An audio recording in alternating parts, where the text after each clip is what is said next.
Yeah. Am I recording? Okay, Yes. ladies and gentlemen, we have a very special guest today. I'm excited to introduce you to a very special person, originally from Israel, now residing in Los Angeles, Mr. Yonatan Kapach. Yes. And we're going to have a discussion about family values and problems with divorce relating to divorce in the state of Israel today, and feminism, and all other topics. And we hope that you all enjoy this conversation, ask questions. Yonatan is a very, very forward person, inviting questions, and we hope this will be very educational for all of us. So Yonatan, let's begin by please telling us more about yourself, about your life, your history, and so forth. Okay. So first of all, I'm 51 years old, and I'm a refugee from Israel. It's not something that I thought that I do ever. It was even a surprise for me because I came here to the United States just to put a lawsuit against 9 judges and my former employer, Intel. But because of the COVID-19, I stay in Los Angeles and I like it and I'm prepared to stay. So I'm a refugee. I have my daughter. She is the reason of me being today anti-feminist and anti-zionist, anti-zionist. I have more 2 children, 2 boys, very lovely. And I have a wife, so I'm not a woman hate. I don't hate women. And as you see, my English is not quite good, but I believe that in a year from now, I'm going to improve it. So I came here to United States to work, to test the relationship between Israel and the United States, and to put that relationship in big test, because I know that in the United States, slavery it's not something easy like in Israel, because in Israel, the court and the Batei Adin, the rabbinized court, the rabbinical court, right? Right, the Israeli rabbinate and the rabbinical Yeah, court, that's correct, yeah. They put all the fathers into slavery for many years, and nobody cares in Israel anymore about human rights. But Yoni, before you go on, please tell the audience your qualifications of why should they believe what you're saying? That means to explain to them what you were through, what you did, and how you have this information is vital for people to know. Go ahead. Okay, so I born to a very religious family. My father is a rabbi. My mother, she is also a rabbi. We are Mizrochnikim. So my father wear a kippah sruga, but my family is very religious family. My brother is a rabbi. I have cousins that are rabbi. My grandfather was a rabbi from both sides. And I'm the first generation, and I hope the last generation in Israel. I start my divorce process in 2001. The first, my wife slapped my face. I was very angry about it, and I left the house. I sleep in the car. And after some hours, I decided to leave the house. I don't want to talk about my wife because she's not the issue, because I found out that the issue is not the woman. It's not that the women are holy or the women are good or bad, for example. Yeah. The thing is that there is a third party that causes all the problems. And before we start to touch it, I just want to tell you that I think all my life was prepared to that moment, because I'm not a regular person. I used to work for the Israel government. I came from data analysis. I do intelligence. I travel the world for the Israel government. And I want to believe, and I know that they like my work. So I know how to make an investigation. I know how to look to things and don't let anything include feelings, my feelings, for example, to disturb me, so I can look at the problem and to realize exactly what is the problem. And if we jump now to 2002, around May 2002, I came from a place that is South Africa, okay? I've been in South Africa. I came back to Israel because I was wounded, and I realized that all my possession and all my things have a lien on it.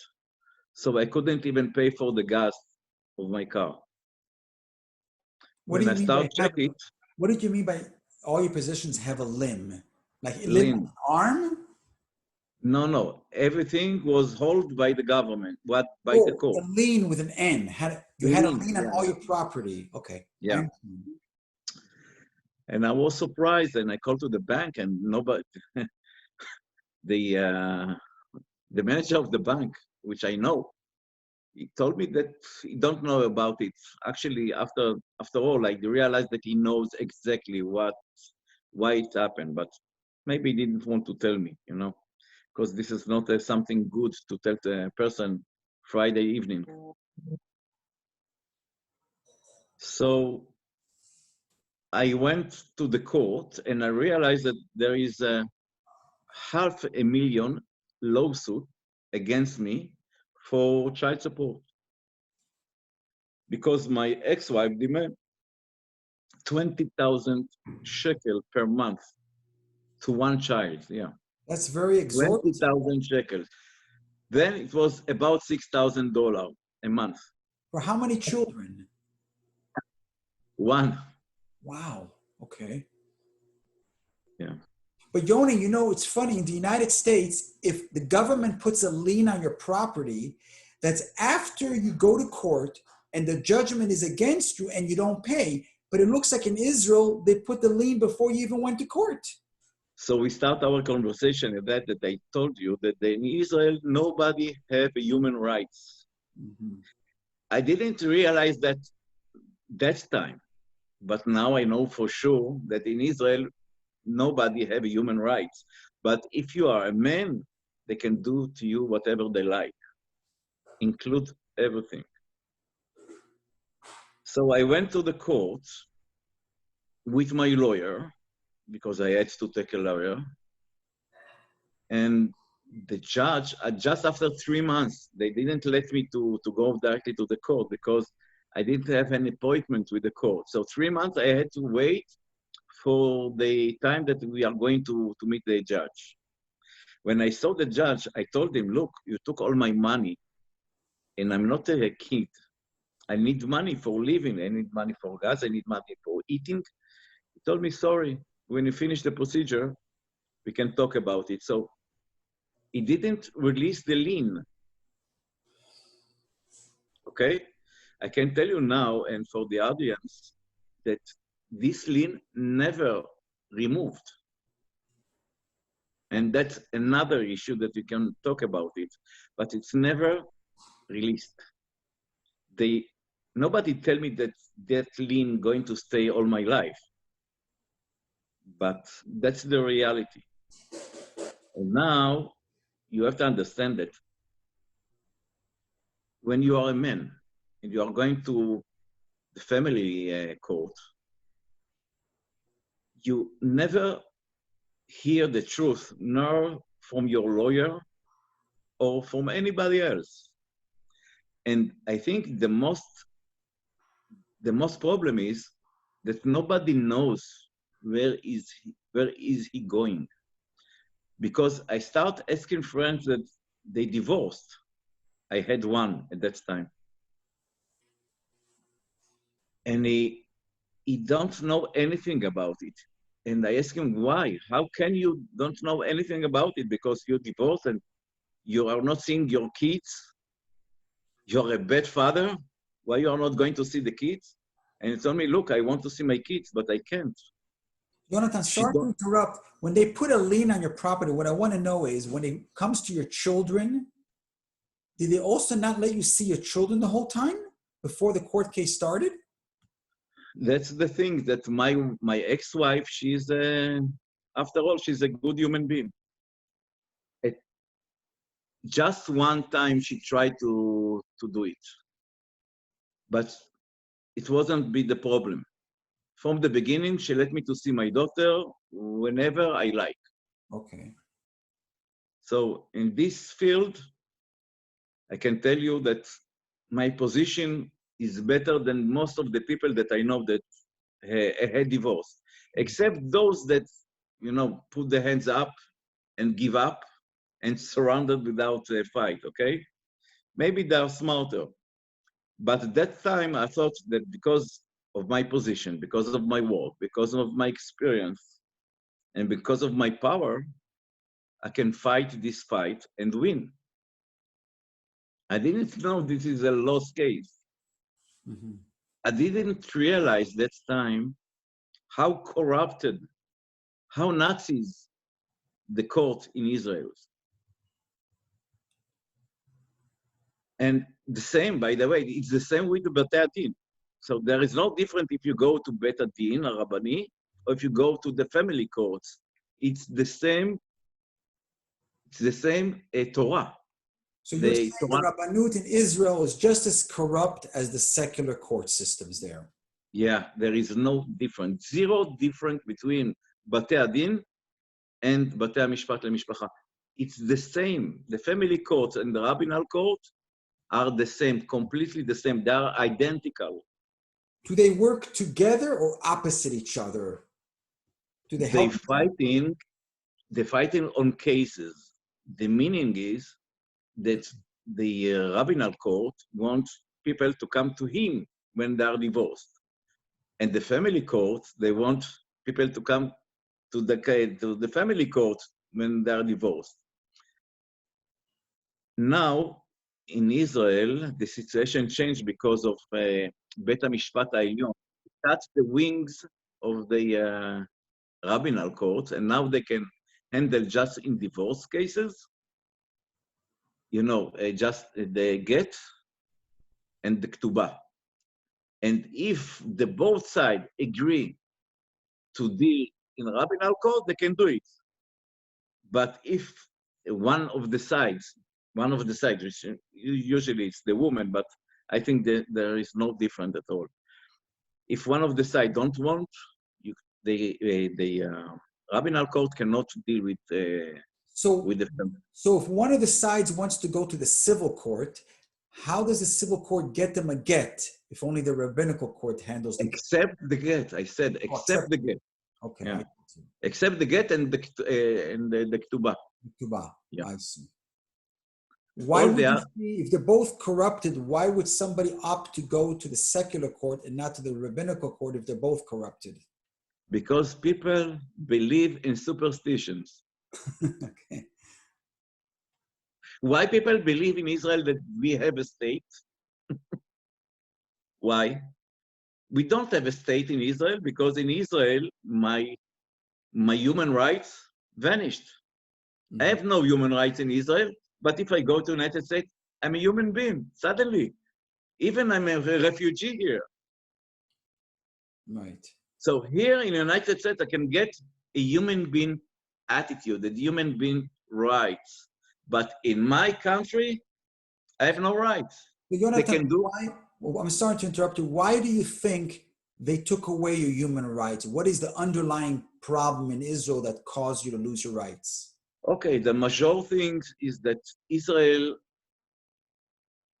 now for sure controlled by the radical feminist theory or the radical feminist cult, Cult. which is a cult.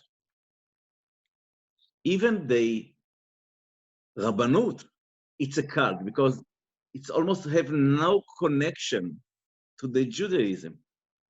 Mm-hmm. They call themselves Rabbanut, but everybody hated the Rabbanut. Because in Rabbanut, they care just about money and power, actually. So, I've But been nobody care about it, because if you want to eat kosher, you can count on the kosher of the Rabbanut, because you just have to pay for the kosher of the Rabbanut. But if you want a real kosher, you need to take something else, because yes, people you could cannot see trust the Rabbanut. people could see videos of mashgichim of the Rabbanut taking bribes to pass something through. But I have a question for you, Yoni. Not just the mashgichim. Not just mashgichim. Okay. If you want to be married and you invited a rabbi to your party, he takes his money also. Wow. Everybody takes money. There is not enough money that can feed the appetite of people who likes money. So my question to you is, I've done videos before on my channel regarding what's going on with divorces in the United States, which obviously happens in Israel. And the big problem is that if you coerce a get, it's called a get meuseh, it's pasul. So how do the Haredim in Israel, knowing that the Rabbanut does things that are unconventional and against halacha, how do they accept those divorces? And who would marry these women there in the religious world? Usually those women, and the problem is just with the woman, yeah? Yeah, because if you are a man, they can do to you whatever they like, even it's against any law in any country, okay? Right. So the thing is that those women are not staying religion as they was before the divorce. So usually they find a man. Usually they don't find anybody, right? Because they are staying divorced, and that's it. But the thing is that those women, if they want to be remarried, they can do it with the Rabbanut. So they don't have a problem. They have a problem to find a broom, right? Broom or groom? Groom with a G. Groom. Yeah, they have to find a groom that is not enough religious. That would care. As the first one, yeah. So we don't care. Mm-hmm. Yeah. Because I don't know why in Israel, if, for example, the woman, she went with another man while she was married and she had a baby, nobody wants to know about it. They close the eyes by force and they don't let you ever to do the test. Wow. They preferred a lot of mamzerim instead of to know the truth. Yeah. Because this is the religion in Israel. It's not something that's related to the real Judaism. It's something new, like the Tzionut. What is Tzionut? Tzionut, it's not Yahadut. It's not about Jewish people, because if you want to go to Israel, you don't have to be Zionist. You have to be Jewish, because this is our religion, to be Jewish. I don't need to call myself Zionist, because Zionist, it's something that is not connected to the to be Jewish, okay?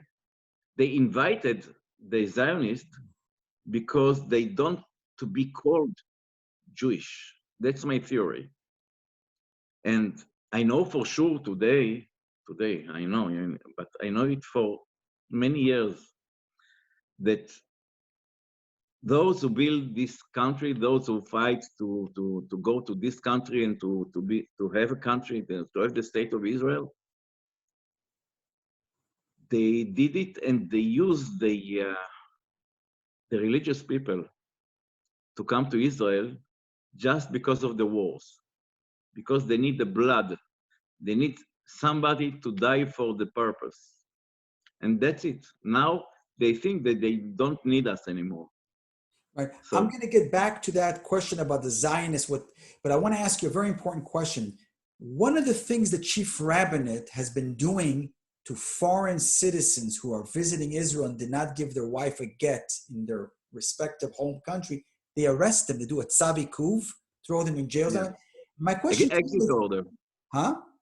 Exit order. Yes, exactly. How do they do that to a foreign citizen? No other country in the world can do that to you.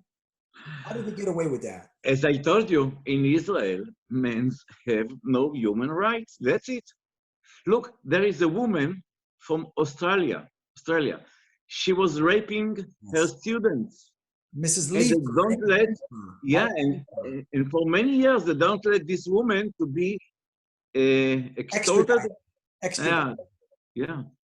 Wow. So because she's a woman. If you are a woman, you can do whatever you like. You can kill your mom, for example, and to say, look, there is a girl that she split a hot oil on the face of her mom. She caused her death, and she spent maybe 2 weeks in jail. So tell me, this fear of men being singled out for punishment in Israel because they have no rights, did that hurt women in that men don't want to get married in Israel anymore? Did that affect the marriages? Can you repeat the question, please? Because you say that in Israel, a man loses all his rights, did that cause men to be afraid of getting married in Israel and they just stop getting married? Yeah. A lot of people are not going to be married again. For example, take me. I asked my father, because he's the rabbi, I told him, look, if you want me to be married, you are going to prepare the marriage. You're going to do it, not the Rabbanut, because my grandfathers never got married in the Rabbanut. They born in Yemen. There is no Rabbanut in Yemen. You know, they took somebody from the family, he made the Kiddushin, and that's it. We don't need the Rabbanut for any reason. Right. My father, you don't believe, he refused. He thinks that the right way is to use the rabbi. And I told him, look, you are a rabbi yourself. Why we need a rabbi? Where is in the Torah, where is in Talmud wrote that you must have a rabbi. You need 2 witnesses. That's it. And to say, and to give, that's it. Masechet Kiddushin. Yoni, your family comes from Yemen, correct? Yeah, unfortunately. Please share with our listeners what you know the Israeli government did with the people who are olim from Yemen back in the 1950s and 60s. Okay, I tell you something that probably you don't know. Before they came to Israel, they have a huge journey from the place that they live in Yemen. My father, for example, born in Tzana. And they don't have car, they have donkeys, and maybe not enough donkeys, so they do it by foot. And they walk some months, and they go to Machane Aliyah. And suddenly they realize that in Machane Aliyah, they're doing shvita. Shvita, it's a strike. A strike. Because the Israel government didn't want everybody to go to Israel. They want just the young kids. That's it. So they have a strike and they sit on this Machane Aliyah for a year. And at that time, in Israel was a very problematic situation because of all the fight, because since the first moment we are in a fight, right? So at the end, the Israel government give up and let anybody to go from Yemen. But you know, the smart guys from Yemen didn't go to Israel. They fly to the United States. How did they know? How did they know back then that it's not good to go to Israel? You know, we are not the smart one. There is also people that, you know, if you have an open mind, you can realize things as they are. Okay. If you hear everything, and you know that Israel government don't want you to come because they want just the young, and you know that in Israel there is chilonim, because all these people that take care about the Aliyah are not a religious people. They are suburb people, you know. They came to try to legayes. To recruit. Yeah, to recruit just the youngest for the army. Mm-hmm. And some people are smart and they decided to go to United States, to England, to some other countries. But And I think this is our punishment because, as you know, we are not allowed to go to Israel because we have to wait till Mashiach. Maybe this is our punishment. tell our listeners what happened when the Yemenites did Yeah. Aliyah in the 1950s. So I tell you, my father and my mother were young. My father was 12, my mother was 6. But my father and my mother, they are the youngest. I have an aunt that she have a baby. The baby born here in Israel, one of them. And they took her baby from the hospital. And she fight for that baby. And she and her husband finish in jail for a few days because they fight with the authorities of the hospital. Yeah, Back in the 50s, they put him in jail for the government kidnapping their they babies. had lucky they just be in jail. Yeah, they was arrested because they've been told that the baby, she was a baby, and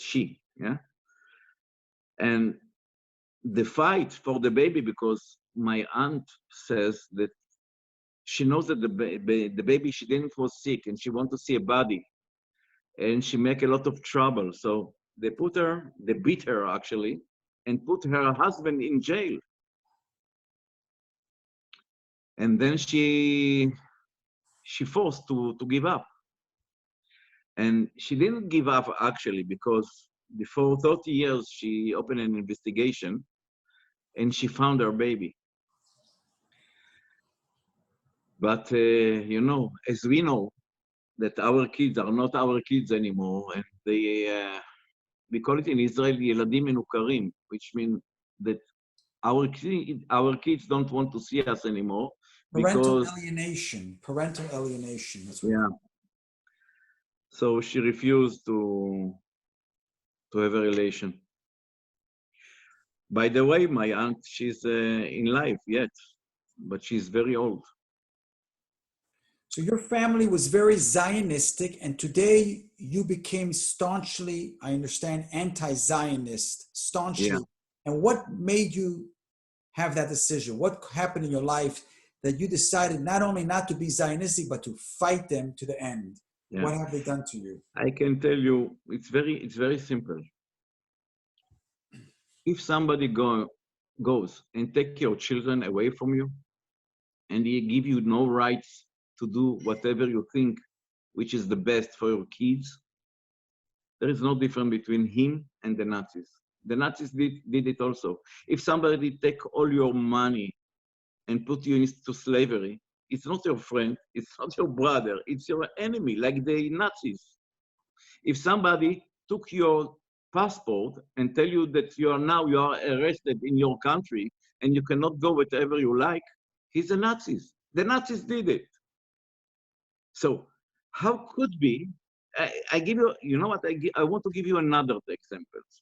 The Nazis in 1937, they did all the things that I told you. The Nazis took the Jewish passport, they took the Jewish driving license, they took all the money from the banks of the Jewish,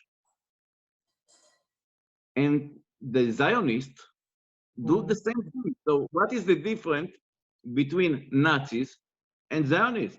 They do the same crimes against humanity. Why should I love these animals? Why should I love this? I can't say it, but you know, we are online. But they are my enemies. And you know, the worst things that they convinced all my around that this is right things to do. They do commercial against fathers. They do commercials against kids. They do commercial against male. They have special rules against male. Part1 did it. The anti-Jewish people do it. And the Zionists do it. They do the same crime, the same crime. But Yoni, I have So a they question cannot for be you. my lovers. Yeah. But I have a question for you. Israel is known in the world, listen to my question very carefully, as very intelligent, high-tech, innovative. They take pride in Tzahal, their armed forces. My question to you is very simple. All the psychologists, psychiatrists, social workers know that if you have parental alienation, you pull children away from a father, the children grow up damaged. Why would Israel want to damage its future people in Tzahal because there is no fathers? Why would they do that to their own future, ruin I society? told you, this is 100% hate crimes. And when you have a hate crimes, don't look for rationalism. Mhm. There is no There's no There rationale. is no sense. There is no reasonable. It's a pure hate. They can, you know what? If you ask them, they can cut the right hands if they know that they are going to suffer.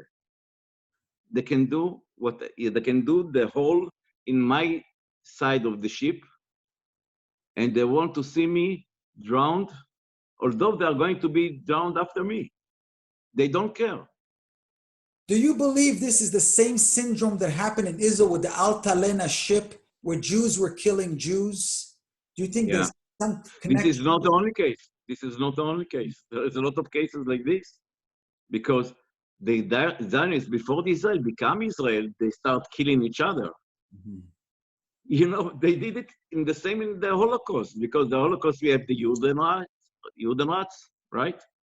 And the Lechi and the Etzel and all these organizations, they fight each other and they whisper each other. But when did This this, is the Jewish, or yeah, maybe this is the Jewish DNA. but Yoni, when did there's a lot of problems in Israel, but this specific issue of anti-man, feminism, when did that begin? In the 80s, in the 90s? When do you remember that beginning? The Look, sentiment against I husbands. born in 1969. I'm not old enough to answer this question, but if you ask me, and if I can answer for this question, I think that those things start in 1977 So this, when the Likud race yeah. and they lost the power and the control on Israel. Mhm. And since that moment, it's not that the Likud was a real right party, okay? It's not the Likud represent the Yahadut Teman or Jewish from Morocco and etc. It was a white party. And the white party, they want the power the same as the other party want the power. And the difference is that they didn't took that time the things to this bad place as today. But I can understand because I walked through it. You know, I born as a Zionist. I'm born as a Jewish. I was thinking that Israel is my country. I was prepared to die for this country. But after 20 years of being prisoner in my country, because I was a prisoner 20 years of my life, these last 20 years, I was a prisoner in my country. Tell our listeners I why you're almost, a prisoner. But tell our listeners why you're a prisoner. I tell What you, were the but charges against you? I want to complete it. Because I was a prisoner, I can tell you after 20 years, I lost the wish to live. Mhm. I almost lost my power to resist those animals. And think what can happen to this party, to this left party, after 40, maybe 50 years, they are not controlling Israel anymore. They got nuts. And now to your question.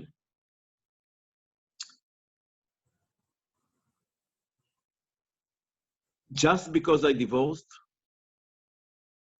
and before we started the the Court procedures, before we start the procedure, and this very moment that my ex-wife go to the court and put the sue, they put a lien all over my money, they put an exit order against me, and they took everything, like the Nazis. Wow. So I lived that way for 20 years. I didn't have a bank account because my bank account wasn't be my account anymore. Because every moment they can put hands on my money and to take everything. And they did it, actually, they did it. 3 times they did it. And, you know, the worst things was, when they did it in the first time, I was single with a daughter, okay? I was divorced with a daughter, but my daughter, she have a house because she's not my daughter, she's my wife's daughter. I have no rights on my daughter, but at least she have a house. She have a braid, she have everything. And by the way, my daughter, she's lucky because my daughter, she's a millionaire. Because her mom, she's a millionaire, okay?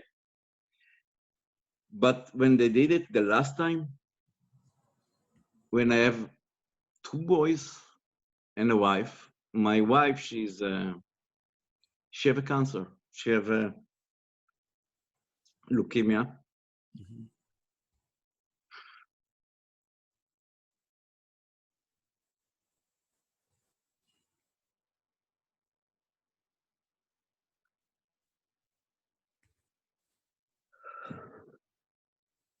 And I have 2 sons. Now they are 15 and 11. And this country don't care about them.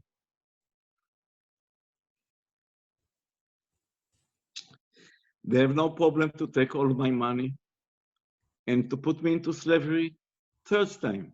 They don't care, they don't care. These kids don't have the rights to eat because I divorced their mom 20 years ago. That's why I said they are like the Nazis. Because the Nazis didn't have any feeling for Jewish, because Jewish are not a human being. In Israel, it's the same. I'm a man, and I deserve no human rights. You know what? Dog can get a better treatment than me. If they see a dog hungry, they are going to give him a house and food. And for me and my kids, they don't animals. Yoni, we know how expensive it is to live in Israel today. How does an average man undergoing divorce now have to pay his wife for her rent, mashkanta, or mortgage, and his place? How can he afford to pay for both? I tell you, it's very easy, because in Israel, if you don't have money and you have parents, you live with your parents. And that's what most of my friends did. Most of my friends live in their parents' house and they get no money. They live because they have a loving parents. Me, I got money from my parents, although I'm 51. I got money from my parents. They give me money every month because I couldn't live. Because every time they took everything from me. Why did they put such a big financial penalty on you more than other fathers? Like 6,000 shekel a month? They didn't, no, they didn't put, it's not 6,000 shekel, it was less than that. My ex-wife demanded to get $6,000 a month, but at the end she got something between, and I'm saying it very lightly, because you should understand the things. There is a mezonot and some extra. So together it was about 2,500 shekel, but it's after they took everything from me and put me into a big debt. Because as I was a regular human being, I have credit card, I have a obligation, I have things that I have to pay every month. And suddenly when they took everything, I go to bankrupt. So when you worked for Intel, for example, did they garnish, took away your whole salary, or left you some money when you worked for Intel? Okay. When I start working for Intel, it was 2017. Before that, I tried to not work, and I didn't work because I didn't want to give the Israeli government or the Israeli court anything from me, because I'm a prisoner in Israel, and I do whatever I can, whatever in my powers to, we are online, so I'm trying to find the words. I do everything, so I cannot going to support with my money this Nazi state. Nazi state, I understand. At the end, because of my wife got sick, I had to go and to find a work. So I went to work to Intel, but that time was that since 2012, yeah, my daughter, she came to go to live with me. So I didn't pay anymore the child support. And my daughter, she lived with me. And I had an agreement with my ex-wife because she ran away from Israel to Canada, that I'm stop paying the child support. In 2018, a year after, I tried to convince my ex-wife that she have to close the case in the Hotzah Lapoal. Hotzah Lapoal, I don't know in English. I don't think that you have something like this. This is a special court that deal with money. If you collection, okay. So my ex-wife refused to close the case against me. Apparently, I found out that she never told the court that I paid, because she had to report the court every month that I paid. And I paid her, and she gave me a receipt. She didn't do it. So I went to the court, and I appealed to close the case. After 2 years, the court refused to close the case, not because I didn't pay, although I paid. And they took all my salary from Intel. And that was a big mistake, because it's not something that you can trick. My ex-wife admits that I pay her every month. She just said she didn't told the court that I paid because she didn't have the time to do it. And this money cost me a lot of fee. So for example, if I had to pay for all the time 200,000 shekel for my child support, now I have to pay 2,000 and more 2,000 as a fee. Is there any reason why she ran away to Canada? What made her run away? I don't want to say something bad about her, but I think that she couldn't handle my daughter. They was fighting each other. Mm-hmm. She left Israel. This is not my business. This is my luck that she left Israel, because I had my daughter. Right. Because before that, I was 100% depend on her good behalf. Right. If she want me to see my daughter, if she want me to take her, when she want me to take her. So Yonatan, Yoni, I want to get the listeners to understand, correct me if I'm wrong. You have a situation where you're divorced, you were a good father, you were willing to make payments. The government didn't ask you. They first took all your money, possessions, and on top of that, continue to take more money without giving you a chance to make your own payments. Is that correct? Yeah, and even worse. One second, before you tell me even worse, they also locked you up in a virtual jail in Israel, saying you cannot leave for 20 years. What is the reason they gave you why you cannot leave the state of Israel? Because men usually run away from Israel because they don't want to pay the child support. So you have a situation where they were projecting the future which is against the law. No country does that. You didn't commit a crime yet. They're saying, we're worried you're going to run away, so we're going to put you in jail in Israel and keep you from going. I didn't commit any crime ever. Correct, correct. But what they're saying is, we are afraid you might jump ship, so we're going to prevent that. But I have no family. I have no family outside from Israel. So my question is, do they do this to every man today? Any man today? Yeah. Can't leave the country anymore. And the woman, she don't have to prove anything. It's not about proof that I'm going to run away. No. She just have to say, for example, she can say that I raped her.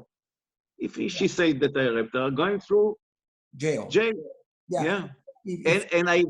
And she don't have to prove that I raped her. I have to prove that I didn't. Yoni, this is the only country in the world that changed the games. Yoni, I made a video dedicated against the Rabbanut of Israel. And in that video, I used the following words, and you tell me if I'm correct. I said, is this a democratic society, or this is Tzfon Korea, North Korea? That's how I categorize what's going on in Israel. No, this is China. Correctly? This is China.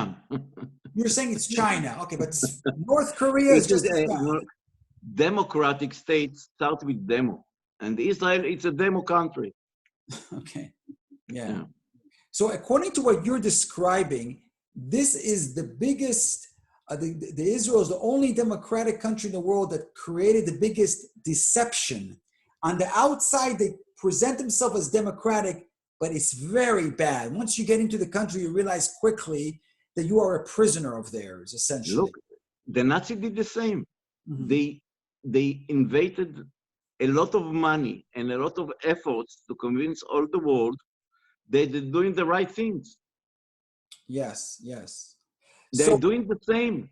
Listen to me, 100% the same. Even the name of the Zionists, it's almost equal to the Nazis.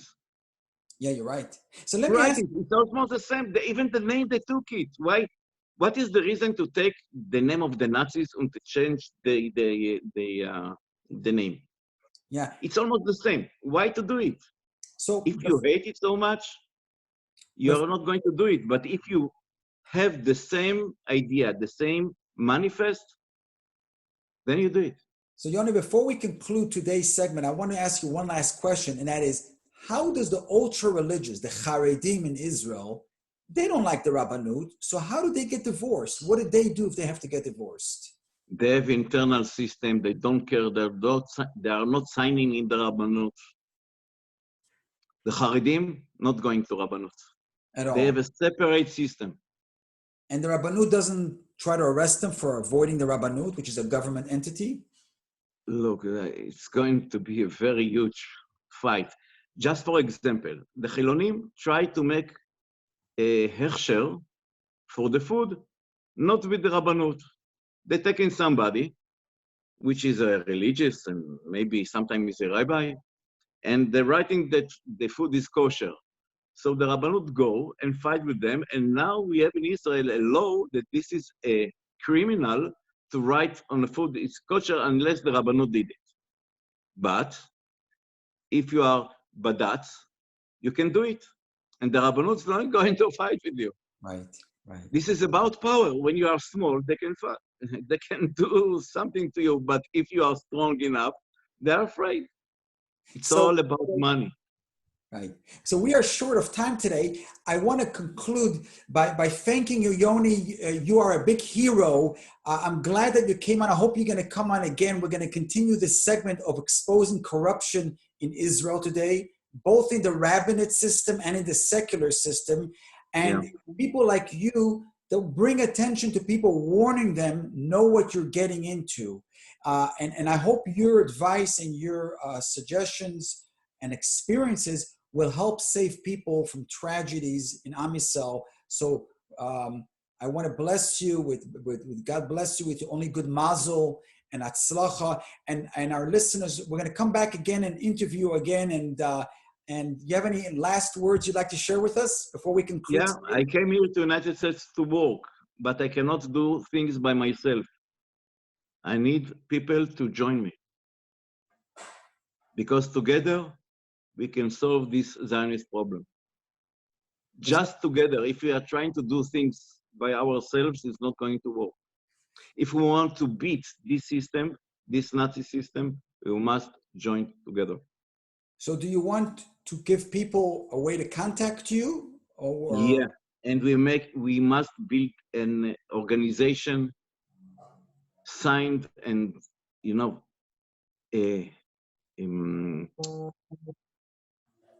it's not a hobby. It's a real work to fight against this Zionist.